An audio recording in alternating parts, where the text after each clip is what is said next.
Have you ever looked at your life and wondered, when did I become this person? Not because your life has fallen apart or because you failed, but just because somewhere between the responsibilities, the expectations, the success, and simply trying to keep your life moving, you've drifted away from yourself. It doesn't happen overnight. It happens pretty quietly, but I mean, most of us don't even realize it's happening until one day we discover we're living from who we've learned to be instead of who we were created to be. That's why I want you to imagine standing in front of a mirror, but a different kind of mirror, a mirror that doesn't actually reflect your face. So imagine you're standing in front of this mirror, and instead of your reflection, it reflects everything you have ever been told about who you needed to be. So imagine that someone has spent years covering this mirror with sticky notes until there isn't a single piece of glass left. Nothing you can see. And these sticky notes contain every criticism, every expectation, every label, every assumption, every disappointment, every moment that quietly convinced you someone else knew you better than you knew yourself. And as you conjure that image, as you see all those sticky notes filling the space, as you remember the words that have ever been used, I want to ask you, with all of that sticky notes on the mirror, how would you ever know what you actually look like? I mean, you couldn't, right? Because even though your reflection hasn't disappeared, somewhere along the way it became hidden beneath everything other people left behind, all those sticky notes. So you couldn't see your reflection. And it makes me wonder, how many of us have spent our entire lives trying to fix a reflection we've never actually seen? I'm not talking about the reflection that you glance at while you're getting ready every morning, your beauty reflection. That's not what I'm talking about. I'm talking about your truest reflection. You know, the one that you rarely slow down long enough to actually see, the one that quietly asks you who you are when no one else is looking. You know, the one buried beneath the years of sticky notes of those messages that you've never stopped to question. Talking about that reflection. Because the truth is, the world is constantly handing you an identity. It's handing you those sticky notes that's covering your reflection. And all of those notes, those identities, are telling you things like who you should be, how you should lead, what success should look like, what you're worth, whether you've ever measured up, whether you're enough, whether you belong, whether you're too much. That's actually one of my favorites because how many times has someone ever told you you're too much? I know I have had that said to me. That's one of my sticky notes more than once. And the problem isn't that the world keeps handing these identities, these sticky notes. It's not that the world keeps handing them out. The bigger problem is that most of us stopped asking whether or not we had to accept them. Instead, we're just hands out and we're like, thank you for the sticky note. Thank you for that. Thank you for that. And we carry them. We stick them in our backpack. We stuff them down. We build our lives around them. We make decisions from them. Heck, we have loved from them. We have led from them. And I know that we have doubted ourselves because of them. And many times we measure our worth by them. Until one day, we're not simply looking in the mirror anymore. We realize that we're actually living from it. And that's really where I want this conversation to begin. Because the mirror is not actually the problem. The mirror simply exposes something much, much deeper because it reveals the system you've been using to build your identity. Because we didn't question all of those that were given to us. You see, your human operating system will always search for an identity to operate from. So if you don't intentionally choose your identity, it will quietly default to the one that feels most familiar, even when it isn't true. You see, especially under pressure, because under pressure, your human operating system isn't asking questions like, is this true? Your human operating system's asking, is this familiar? Do I recognize this? And I want you to sit with that for a moment, because if it's asking what's familiar instead of what's true, all the sticky notes are going to feel familiar. And it's because of that single question. It's because of that single question that it explains why brilliant leaders still question themselves, or why criticism echoes so much louder than encouragement, why success can still leave you feeling empty, or why you keep returning to patterns that you thought you had already outgrown, and why you can spend years becoming someone the world recognizes while quietly losing sight of the person you already are, someone you don't recognize. So maybe the real question isn't, who do you see when you look in that mirror?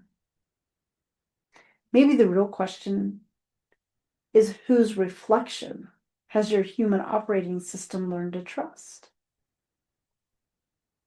Because the answer to that question doesn't just shape your confidence, it actually shapes your leadership. But not just your leadership, it also shapes your relationships, your decisions. It shapes the culture that you create and the organization that you build. And ultimately, it shapes the life that you live. Think about that.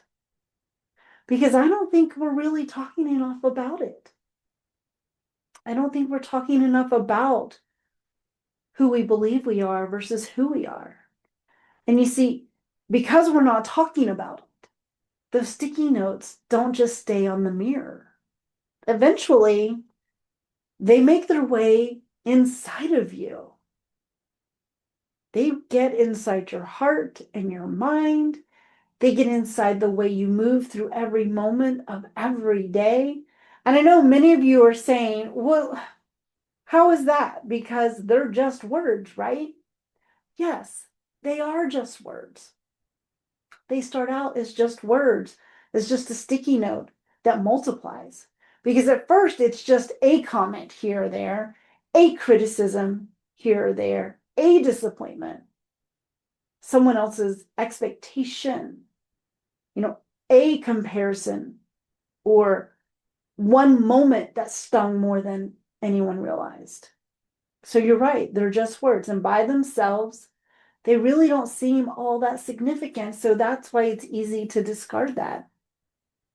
But those sticky notes, as they multiply, and they do, they will, as they begin to happen again and again and again, until one day you've spent so much time believing something about yourself, all those things that were just words, that you started believing about yourself, even though they may have not been true. It's that very situation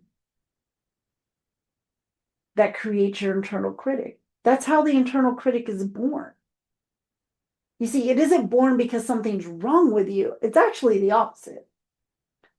It's actually born because you've heard the same message, those same words, those same sticky notes so many times that you stop questioning whether it was ever true to begin with. So what you thought were just words, little by little, someone else's voice, becomes your own. So it isn't a voice that says, they told me I wasn't enough. Now it's your voice saying, ooh, I'm not enough. And it's not someone else's voice that says, they expected me to prove myself. Now it's your voice. And it says, I have to earn my worth. So it's not, they made me feel responsible for everyone else. It's your voice, and it says, if I don't carry it all, everything will fall apart. Do you see the subtle shift between the outside voice and your voice? Nothing about who you are actually changed, but the ownership of your voice, the ownership of your voice did. So what once came from the outside now sounds like it comes from within. That's what makes it so convincing. The internal critic never introduces itself as someone else's opinion. It actually introduces itself as you, because it knows your history. And it is the record keeper of your life. It remembers every failure, every embarrassment, every rejection, every time you questioned your worth. It remembers every moment where you've ever wondered if you were enough. And then quietly, as it does, it starts building a case. But it's not building a case for who you are, but it is building a case for who you've come to believe that you are. You see, your internal critic loves to gather evidence, but not all evidence. No, your internal critic only wants to gather the evidence that supports the story it's trying to tell, which is exactly why it becomes so believable and why it feels so believable. Because your internal critic is arguing a case with evidence that you've never stopped to challenge. All those sticky notes, all those things that were just words. You see, the loudest voice in your mind isn't always the truest one. Sometimes it's simply the oldest one, or the one that you've rehearsed the longest, or the one that you've mistaken for truth because you've lived with it for so long. A lie repeated often enough doesn't become truth. It just becomes familiar. But familiarity has a way of disguising itself as identity. And I think that's why this conversation matters, why it is so important, because the greatest deception isn't that someone once spoke something over your life. All of those words, all those sticky notes. That's not the greatest deception. It's that somewhere along the way, you unknowingly gave those words permanent residence inside your mind and your body. You made room for them. You trusted them. You believed them. You may have even defended them. You most certainly built your life around them until eventually they stopped sounding like someone else and they started introducing themselves as you. You see, once you can no longer tell the difference, you stop protecting who you really are. Because instead, you start protecting who you've been taught to believe that you are. If that internal critic has spent years introducing itself as you, what do you think happens when you're the one making decisions?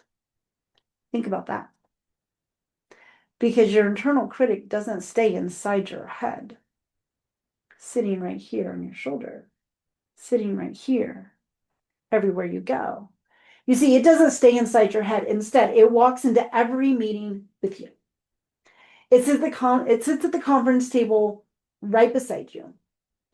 It stands at the front of the room, right next to you when you speak. It is right there. It is like the shadow you cannot shake. That internal critic is the one that starts answering your emails. It's the one that interviews your candidates. It's the one that gives you feedback.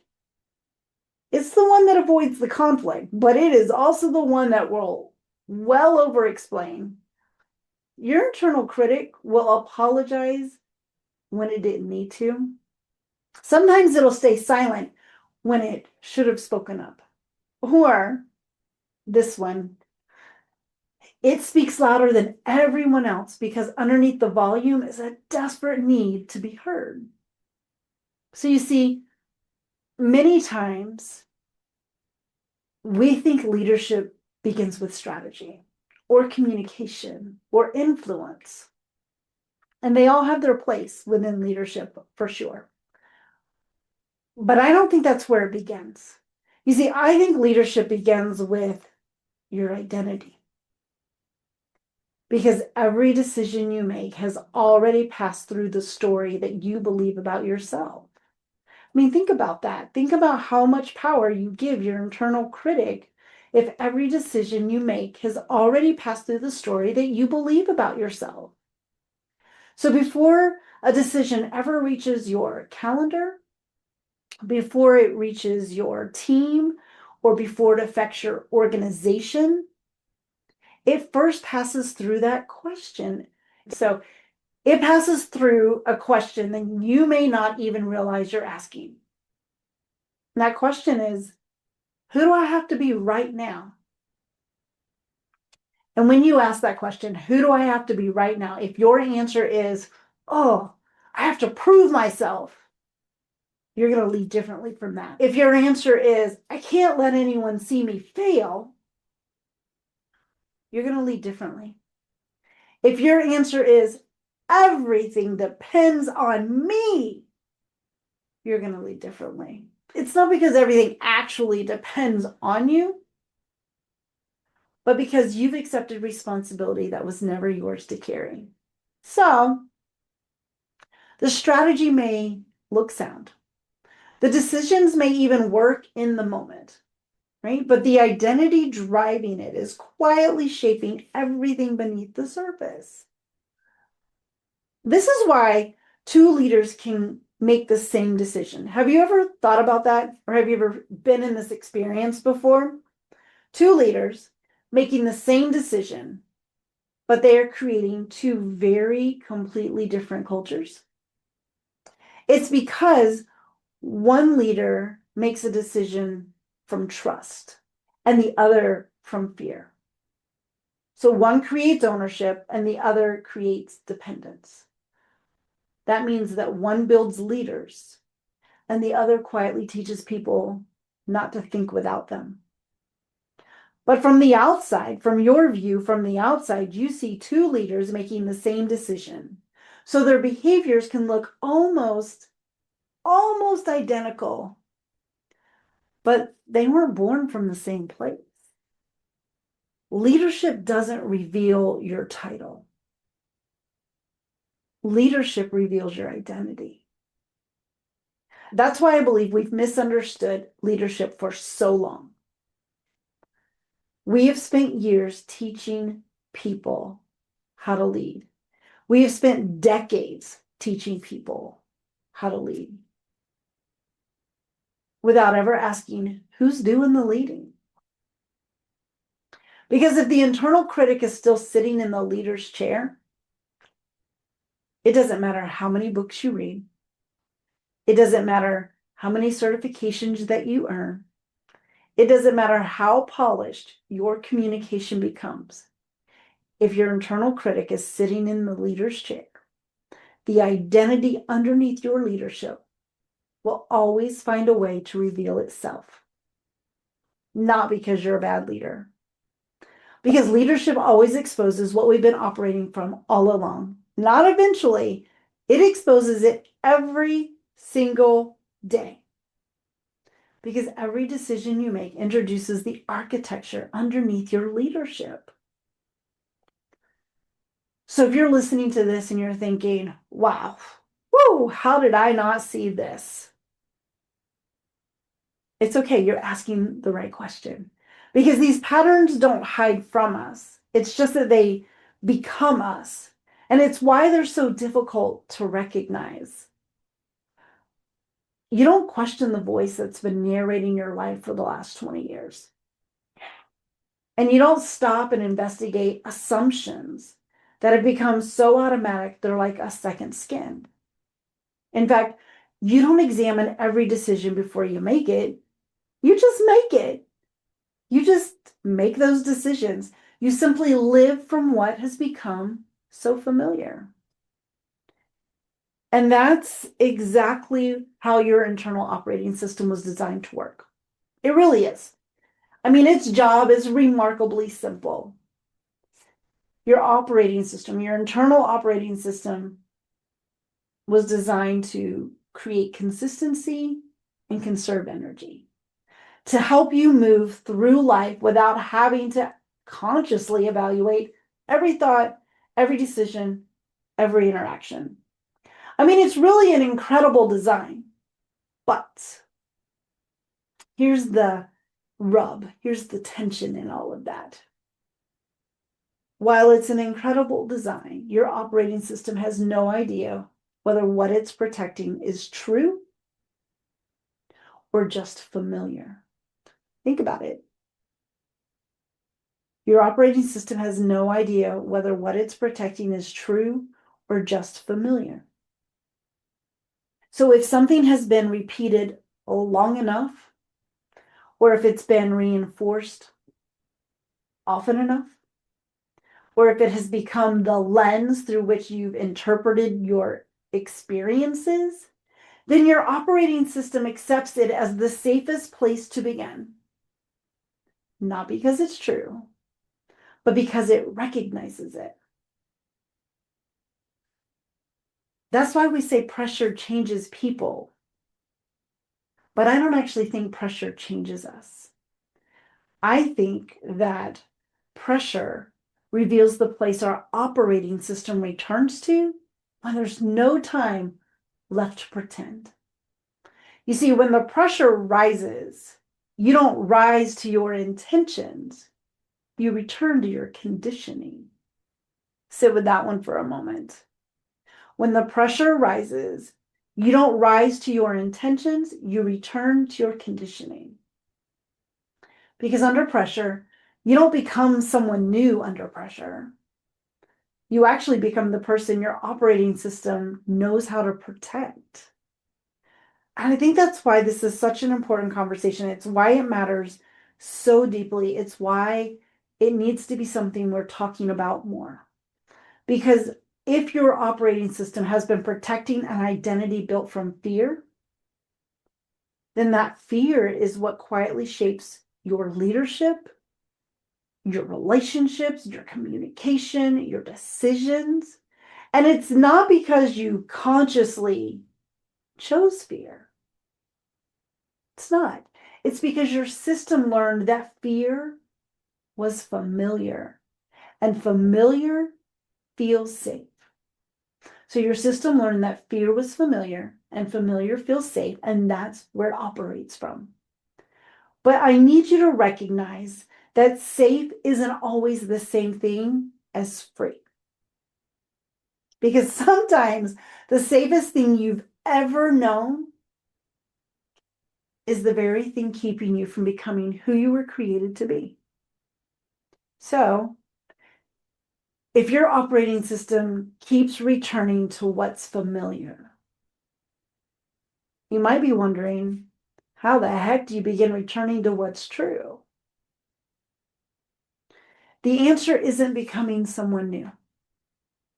But I think that's where we've gotten it backwards, because that's what many people would choose to do, become someone new, reinvent themselves. Like that's the solution. But that's where we get it backwards, because we spend we spend so much time chasing another certification or another title, another promotion or another strategy, or like I said, another version of ourselves. I mean, we act as if the answer has always been somewhere out there, waiting for us to finally arrive. But it's not. You see, the greatest work of your life isn't becoming, it's remembering. Remembering who you were before every sticky note covered that mirror. Remember, in the beginning, you may have thought it was just words, but there's so much more over time. So remembering is before someone else's opinion became your identity, before your internal critic convinced you that you had something to prove, or before performance became protection, before your survival convinced you it was leadership. So I want you to think about a child for a moment. Remember back to when you were a child. A child doesn't wake up wondering whether or not they're enough. Heck, and they don't spend their day calculating whether they've earned the right to belong. And they don't question whether they deserve to take up space. As a child, you simply show up as who you are, right? Remember being a child and just laughing without asking for permission? Something just tickles you, makes you giggle. And it was so free to do so. Remember as a child, you would create without worrying whether or not it's good enough. Hello, all those art projects put on the refrigerator with magnets. And remember that dream that you would have without wondering whether or not you're qualified. So, hello, all the times you thought about being a fireman or a policeman or whatever it was, right? As a child, you just live from their being before they learn to perform for acceptance. Now, I know that some of us encountered criticism and disappointment or expectations way earlier than others. And I know that for some, those first sticky notes were placed on the mirror far too young. I'm not dismissing those moments, okay, because they mattered and they shaped us in ways we didn't choose. But they didn't define who we were when we were first entering the world, because none of us were born believing we had something to prove. We learned that. That's what I'm talking about today. That somewhere along the way, we forgot what it felt like to simply be. So before we learned to measure our worth, we simply lived from it. So I don't think that the invitation has never been to manufacture a new identity. I actually think the invitation is to remember the one who knew who you were before fear started writing your script. See, I don't believe your truest identity was ever lost. May feel like that. But I do believe it was buried. Buried underneath expectations, underneath criticisms, underneath survival, buried underneath years of believing you had to earn love, belonging, or significance. But I also want you to remember that buried doesn't mean it's gone. You see, I want you to recognize that the mirror was never broken. Remember, it was simply just covered. And that's where hope and faith enter the story. Because if it isn't gone, it can be uncovered. Now, I'm not suggesting that the way to do that, to uncover it, is by striving harder, not by performing better, right? It's not by striving harder, it's not by performing better, but it is by becoming willing to question every voice that never belonged there in the first place. Remembrance isn't learning something new. It's finally becoming quiet enough to hear what has always been true for you. So by now, you're probably really wondering, what the heck does any of this really have to do with leadership? That's a fair question. The easy answer is it has everything to do with leadership. Because leadership has never been separate from your identity. Take it all the way back to being a child. Leadership simply reveals the identity you've been leading from all along. So I want you to think about it. We've already looked at the differences in your mirror with and without the ability of the reflection. And we've taken us back to childhood to remember what it was to simply be. So every decision you make, every conversation you have, every conflict you avoid, every standard you tolerate, every expectation you communicate, and every room you walk into, they're all reflecting something deeper. Because I want you to remember this. Your energy enters the room before you ever speak, right? And so people experience your presence before they ever experience your words. And all of it is revealing something deeper about the identity you've been leading from. As I said before, and I'll say it again. If you've been leading from fear, people don't just experience your fear, they begin adapting to it. So if you've been leading from performance, the people around you quietly learn that performance is how belonging is earned. So if you've been leading from an identity that's constantly trying to prove itself, then your organization begins proving itself instead of becoming who it's meant to be. Think about your own leadership for a moment. I want you to think about this. Think about everything we've talked about so far. As we get to this moment, think about when your team hesitates before making a decision. What have they learned from you? When someone is afraid to bring you bad news, what has your leadership unintentionally taught them? When everything still comes back to you, and I hear this one all the time, when everything still comes back to you, is it because your people aren't capable? No. It's because your leadership has unknowingly taught them that you're the safest place for every answer. Now, I know those are hard questions and hard responses to swallow, but they're also really holy questions because every leader leaves fingerprints on the culture they're creating. And it's not just through strategy. It's not just through communication. It's really through the identity that you're leading from, through the energetic imprint that you leave behind. You see, the people around you are constantly reading your operating system. And it's not because you've ever explained it, it didn't come with a manual, but it's because you've lived it every single day. And they're constantly reading it. They're taking their cues from your leadership. But here's the beautiful part of all this. If identity can be recalibrated, and it can, then your leadership can be recalibrated, and it can.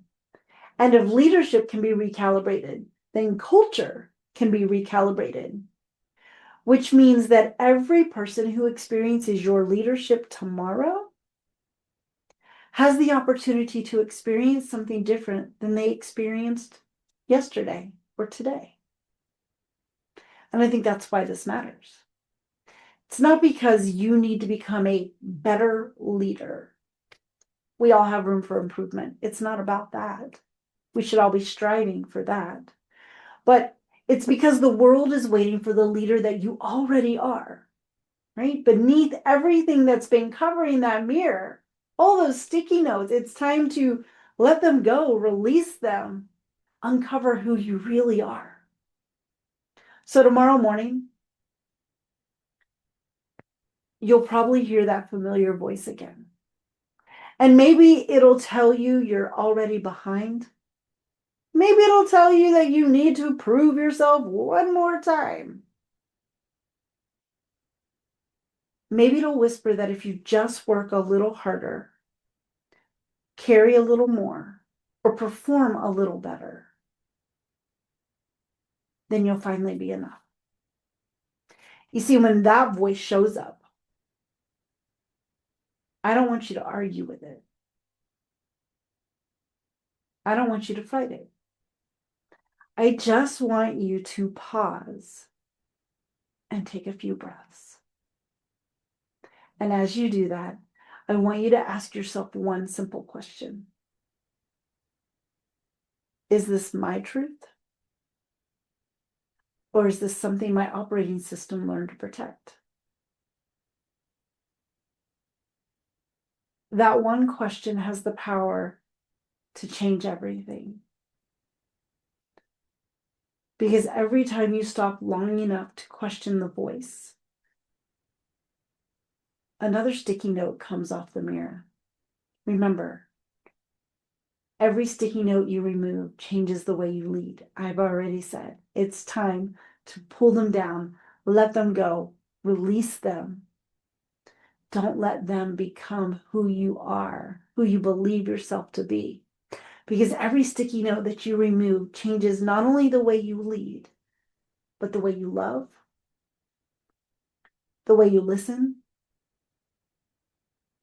the way you show up for the people who have been entrusted to you. In fact, you may discover that the greatest transformation in your leadership won't come from learning another strategy. It will come from finally leading from the identity that has been there all along. Remember, the mirror was never broken. It was simply covered. And every time that you choose truth over familiarity, every time you choose presence over performance, and every time you choose remembrance over proving, the reflection becomes a little clearer. It's not because you're becoming someone new, but because you're finally seeing the person you were created to be. And maybe the greatest legacy you leave won't be the success you achieved. It may be the freedom you gave other people to stop performing. Because they experienced what it looked like to be led by someone who finally remembered who they are. That's the kind of leadership that changes organizations. That's the kind of leadership that changes families, that changes communities, that changes generations. And it's not because it demands more, but it is because it reflects what has always been true. You see, your mirror is waiting. Your mirror is waiting for you. But the question is, will you have the courage to uncover it? Leadership isn't what you perform, it's what you embody. If this conversation resonated, share it with someone ready to lead differently. And remember, when your faith ignites your fire amplifies your frequency. Until next time.